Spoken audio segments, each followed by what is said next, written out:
को लॉगिन करना है। आईडी को लॉगिन करने के बाद आप देखेंगे यहाँ पे AEPS ICICI bank, Fino bank और यस बैंक और आरबीएल बैंक, 4 बैंकों का एईपीएस यहाँ पे मौजूद है आपके लिए। आईसीआईसी बैंक और फिनो बैंक का एईपीएस जो है आपकी आईडी लेने के बाद, जब आप आईडी लेते हैं 24 to 48 बैंकिंग आवर्स में एक्टिवेट होता है। मतलब कि अगर बैंक उस दिन क्लोज है तो उस दिन आपका एईपीएस ये एक्टिवेट नहीं होगा, बट अगर बैंक खुला हुआ है, आप आज आईडी लेते हैं तो नेक्स्ट डे इवनिंग तक आपकी या दोनों बैंकों की एईपीएस की सर्विस स्टार्ट हो जाती है। स्टार्ट होने के बाद आपको क्या करना है दोस्तों, जैसे आपका यहाँ पे आप क्लिक करेंगे 48 आवर्स बाद, यहाँ पे आपको एक ऑप्शन शो होगा प्रोसीड टू स्कैन का, इस पे आपको क्लिक करना है। क्लिक करने के बाद आपको अपनी आईसीआईसी बैंक की ईकेवाईसी को कंप्लीट करना है और यस बैंक की एईपीएस की ईकेवाईसी को, जो कि आप देख, तो आप अपनी ईकेवाईसी को जब कंप्लीट करेंगे तो आईसीआईसी बैंक का एईपीएस तो तुरंत ही आपका एक्टिवेट हो जाएगा। ईकेवाईसी करते ही आप अपनी transactions, balance inquiry, mini statement की सर्विस का इस्तेमाल कर सकते हैं। फिनो बैंक आपका तुरंत चालू हो जाता है और यस बैंक जो है ये आपकी ईकेवाईसी करने के बाद 72 वर्किंग आवर्स मतलब 7 दिनों के अंदर चालू होता है। ठीक है, अब रहा आरबीएल बैंक की। आरबीएल बैंक की आपको एईपीएस की सर्विस कैसे एक्टिवेट करनी है, तो आरबीएल बैंक के एईपीएस पे आपको क्लिक करना है, जिसमें आपको ये कुछ रिक्वायरमेंट्स है जो कि फिल करनी है। फर्स्ट नेम अपना, मिडिल नेम और लास्ट नेम। यहाँ पे आपको अपना पहला नाम भरना है, अपना मिडिल नेम भरना है, अपना लास्ट नेम भरना है, अपना रजिस्टर्ड मोबाइल नंबर यहाँ पे आपको लिखना है, अपना पैन कार्ड नंबर, अपना आधार कार्ड नंबर, अपना पिन कोड जो आपके आधार कार्ड पे मौजूद है वो लिखना है, अपने स्टेट का नाम जो आपका है डिस्ट्रिक्ट, उसके बाद अपनी पैन कार्ड की कलर इमेज यहाँ पे अपलोड करनी है, बिल्कुल क्लियर इमेज हो, याद रखें। आधार कार्ड अपना फ्रंट यहाँ पे अपलोड करना है, बिल्कुल क्लियर हो आधार कार्ड और कलर में हो। आधार कार्ड बैक साइड यहाँ पे अपलोड करना है, उसके बाद सबमिट कर देना है।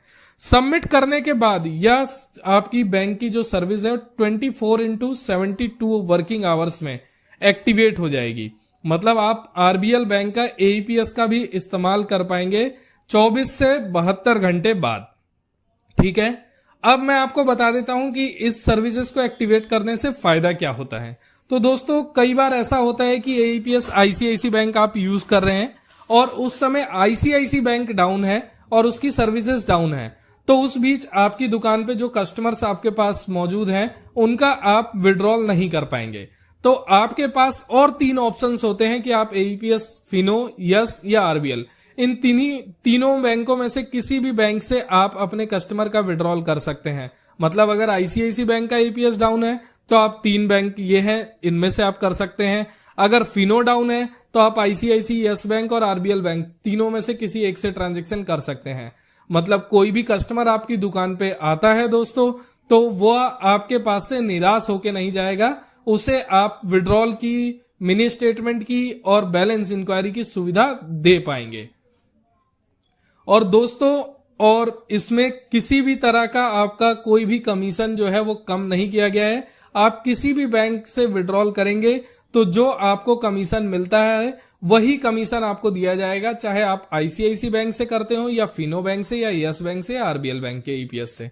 किसी भी बैंक के ईपीएस से आप अपनी ट्रांजैक्शन को करते हैं तो आपको कोई भी उस पे आपको कमीशन कम नहीं होगा। जो कमीशन आपको दिया जाता है डिजिटल ग्रामीण सेवा की तरफ से वह कमीशन आपको मिलेगा।